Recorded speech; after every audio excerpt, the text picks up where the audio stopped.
So most people, when they think about kidney problems, they picture something quite obvious, like pain in the back or the flank or blood in the urine or something really dramatic that sends them straight to A&E.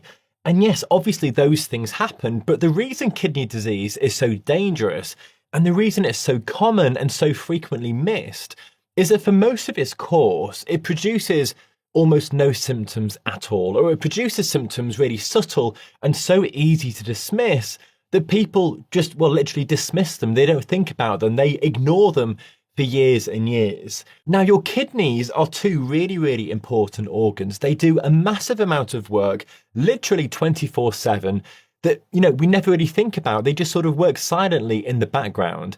They regulate your blood pressure. They manage the fluid balance in your body. They produce hormones. They control the production of your red blood cells. They filter waste and toxins out of your blood constantly every single day. And the really important thing about all of this is that your kidneys are one of the strongest determinants of whether your later years are spent living independently and feeling well and staying out of hospital, or whether they are spent managing a cascade of conditions that feed off each other all the time. Which means when your kidneys start to struggle, the effects ripple out across almost every system in your body.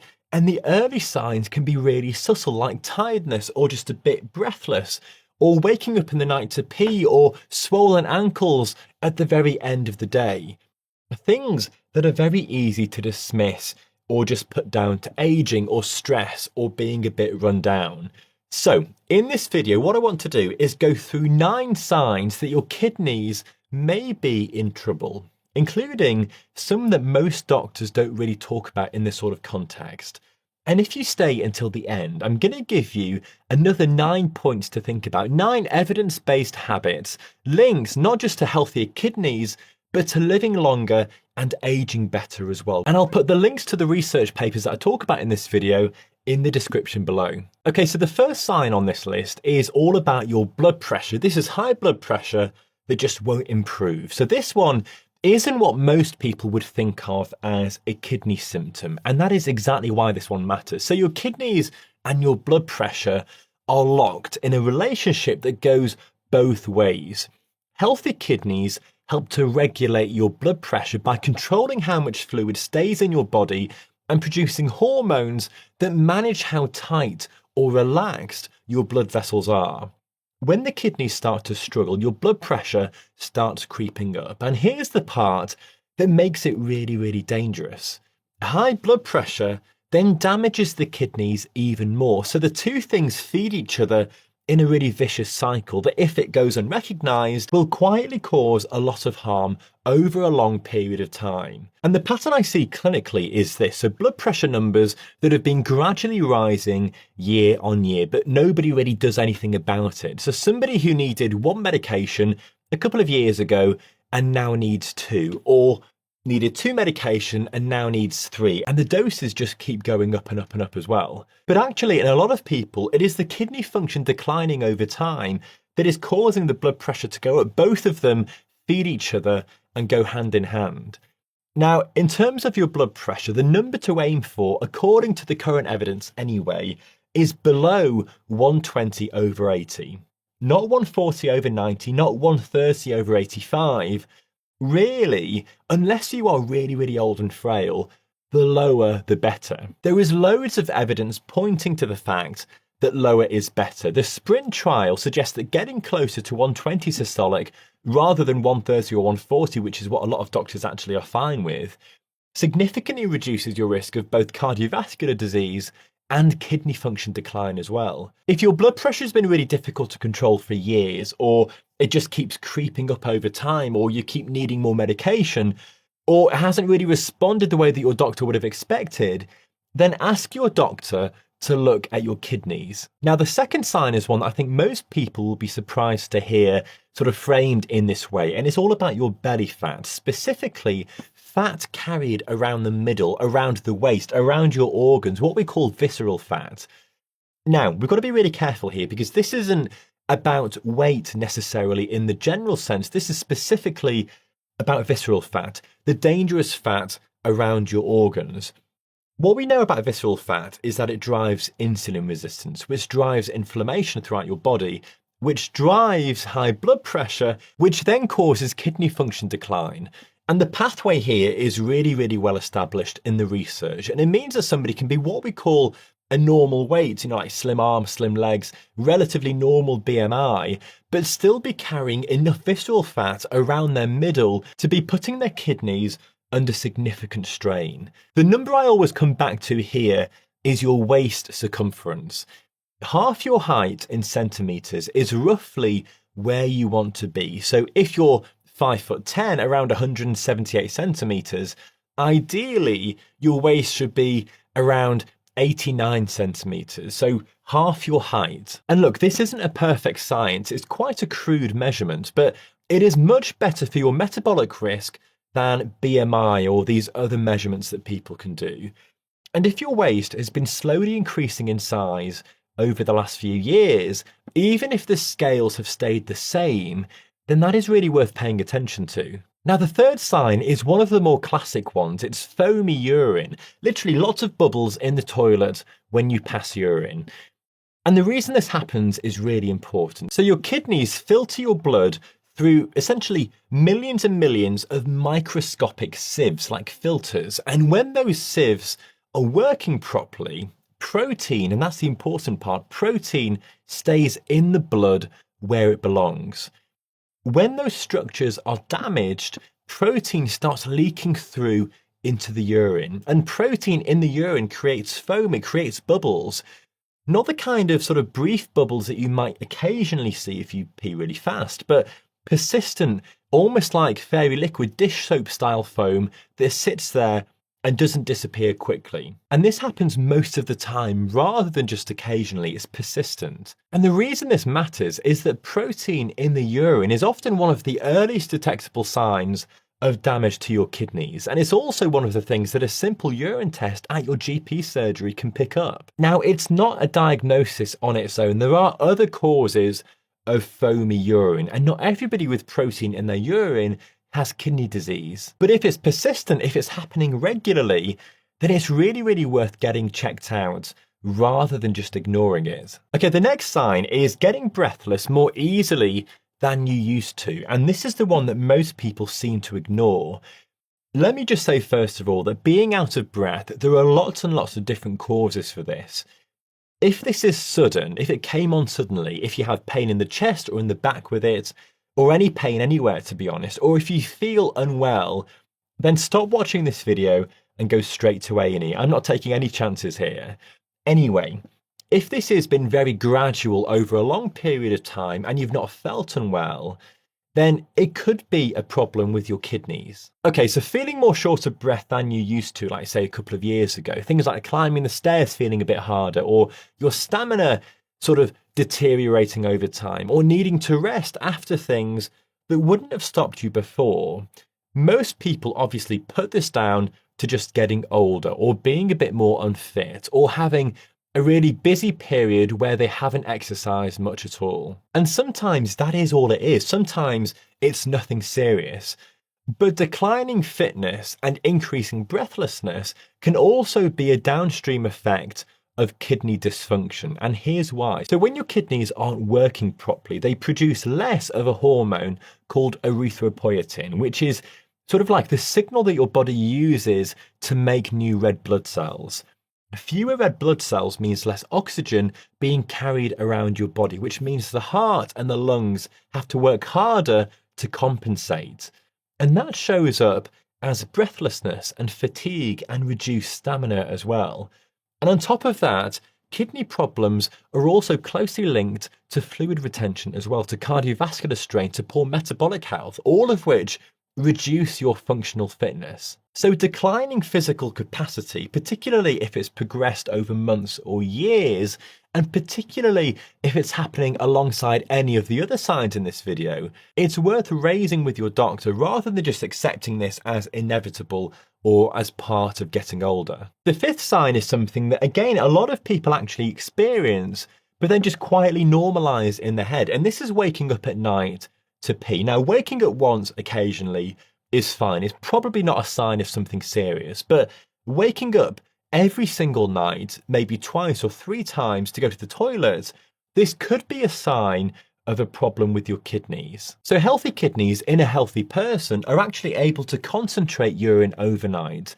So you produce less, which is more concentrated, so that you can sleep through the night without needing to wake up. When the kidneys are struggling, that concentrating ability starts to decline. The urine stays more diluted and larger volumes are produced at night, so you start waking up.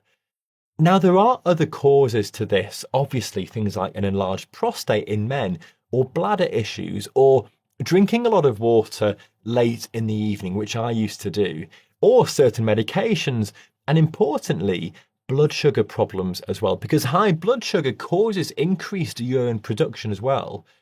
So this sign on its own doesn't point straight to your kidneys. But if it's a new pattern, if it's been progressively worsening, if it's happening alongside other signs in this video, then it's really worth mentioning to your doctor and getting some basic tests done. So the next sign is all about fatigue and tiredness and just feeling really washed out.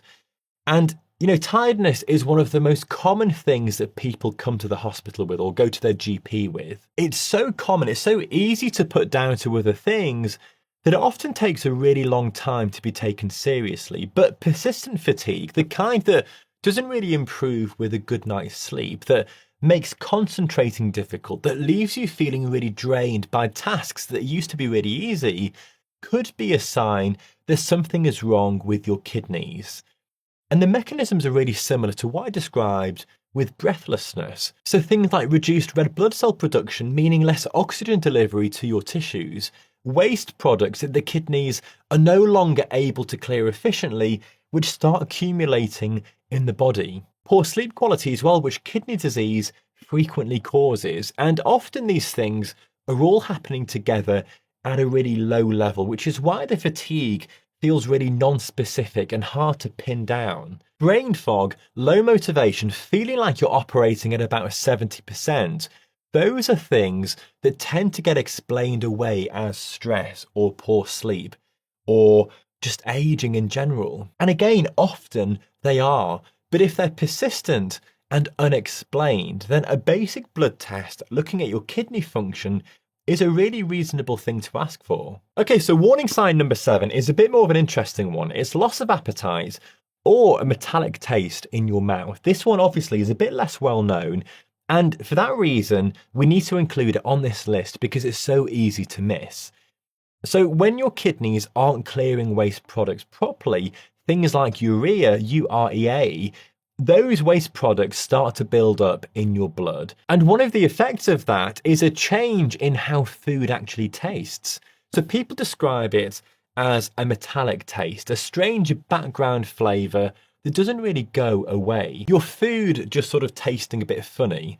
Alongside that is a reduction in your appetite. So food feeling less appealing or eating less without really trying to, sometimes losing weight unintentionally as well. Now, these sorts of symptoms tend to appear later on in the process when your kidney function has already gone down quite a bit, which is part of why kidney disease can progress so far before people seek help. By the time you're noticing your food tasting a bit funny, it really is worth going to the doctor and getting a blood test. Persistent, unexplained loss of appetite and an altered sense of taste together, particularly with weight loss, these are signs that really need to be taken seriously. Sign number 8 is swollen ankles. So puffy feet by the evening or the end of the day, or your socks leaving marks on your skin around your ankles, shoes feeling tighter later on in the day. These are some of the most common symptoms of kidney function decline. And again, most people just seem to dismiss them, especially in warmer weather, especially if they're on their feet a lot as well, especially if they're getting older. And again, there are lots and lots of causes of swelling around the ankles. Most of them are completely benign, but the kidneys do play a central role in managing how much fluid your body retains. And when that system is impaired or it's not functioning properly, fluid starts to accumulate in the tissues. And it tends to collect in the feet and ankles first, well, simply because of gravity. It pulls the fluid down towards your feet. Now, what distinguishes kidney-related swelling from simple sort of tired leg swelling is that it tends to be persistent. It tends to get gradually worse over time and tends to come alongside other signs like fatigue or changes in urination or rising blood pressure. If you press the swollen area, press it with your thumb, and the dent remains for more than a few seconds, what we call pitting edema, then this is really worth going to your GP about. But if it's painful and it's only on one ankle or one calf muscle, or it's red and hot, then that could be something else like a blood clot or cellulitis, a skin infection, so maybe go to the hospital instead. The final sign on this list is one that connects your kidney health to another condition that's quite underdiagnosed, and that one is sleep apnea, which is where the airway partially or fully collapses repeatedly during sleep, meaning that your breathing briefly stops, literally stops for a few seconds at a time. Your body then jolts itself awake to restart your breathing, and you never really get into a proper deep restorative sleep. Now, most people are actually never diagnosed here. Most people will never know this is happening. You'll just wake up with a headache and just feel tired all the time. The link between sleep apnea and kidney disease is another one that runs in both directions, a bit like your blood pressure. So sleep apnea causes repeated drops in oxygen levels overnight, which then stresses the cardiovascular system.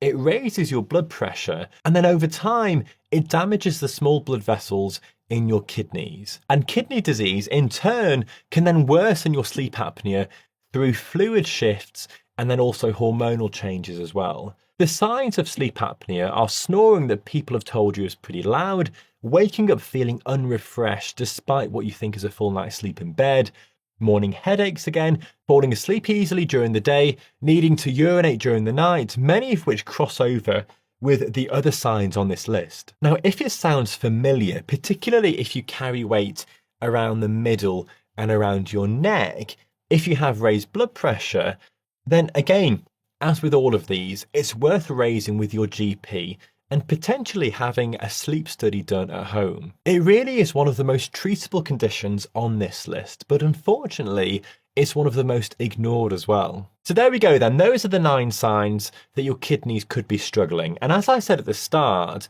here's the other side of the story. And what I find really compelling about kidney protective habits is that they are not a separate list from the habits that protect your heart or your brain or your metabolic health. It is the same list. I hope you sort of get this idea now, if you watch a lot of these videos, that things that protect your kidneys or your brain or your liver, they protect everything. These things are all downstream of the same daily decision. So blood pressure is probably the most important dial to keep your eye on. The number to aim for here, again, is 120/80, not the threshold of 135 or 140. So buy a blood pressure monitor, go on Amazon, go to your pharmacy and use it regularly. Use it every single week. Know what your number actually is and then track it over time. Now, alongside your blood pressure, your blood sugar control matters enormously as well. Now, an HbA1c below 39 in the UK or 5.7% in the US is where you want to be. Again, really, the lower the better. And you want to try and catch any sort of upward trend over time before it becomes prediabetes or, well before type 2 diabetes. This is one of the best things that you can do to protect your kidneys in the long term. The next thing is visceral fat, so the fat around your middle. This is really worth tackling through things like resistance training or walking after meals and building meals around protein and veg and fibre rather than refined carbohydrates. Try and stay away from ultra-processed foods, but I get it's not as easy as that. I've got lots of other videos on that if you want to check those out. Daily walking matters as well, not just as exercise, but as a consistent signal to your metabolism across the entire day. These things compound over months and years. They're not going to do anything in the next day or two, But over decades, the research tells us that they will have a massive impact on your kidney function and your longevity. Sleep is the next one, and it's the one that people consistently underestimate in this sort of context. 7 to 8 hours consistently every single night, with enough quality there that you wake up feeling really rested. Now, if you snore really loudly or you wake up unrefreshed or with a headache, then again, it's really worth investigating rather than just sort of accepting it as normal. You could have sleep apnea, which is something that you really need to get treated. And alcohol as well. So being honest about your intake and about moderating it or even cutting out completely if you can. This has a massive effect on your blood pressure, your sleep quality, and your kidney function, much bigger than most people realise. Now, quitting smoking, if you currently smoke, remains one of the best things you can ever do for your health. I don't really need to convince you of that. But you know, it's amazing how many people continue to smoke despite all of the evidence out there.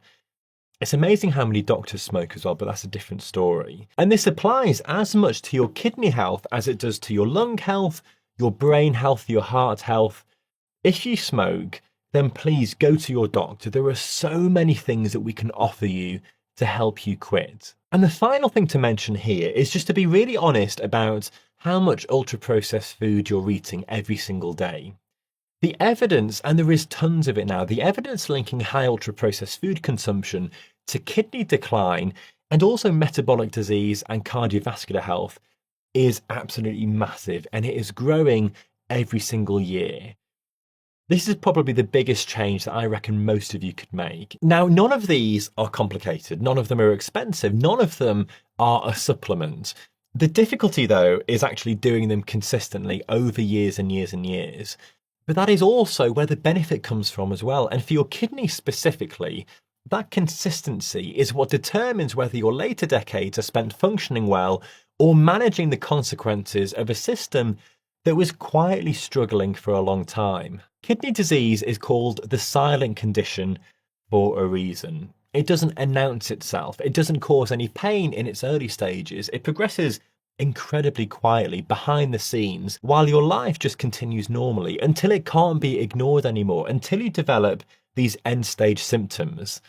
And by that point, a significant amount of your kidney function has gone. So these signs that we've gone through today, these 9 signs, these aren't reasons to panic. They are reasons to pay attention. They are reasons to go and get a blood test and have a really honest conversation with your doctor about the symptoms that maybe you're having. The thing is, with your kidney function, the earlier that you act, the earlier you can do something about it. And your kidney function, in the vast majority of cases, can massively be improved. So I really hope you found this video useful today. Let me know in the comments what you thought, what you found useful, and what you'd like me to focus on in other videos. And while you're at it, please give it a like and subscribe to the channel.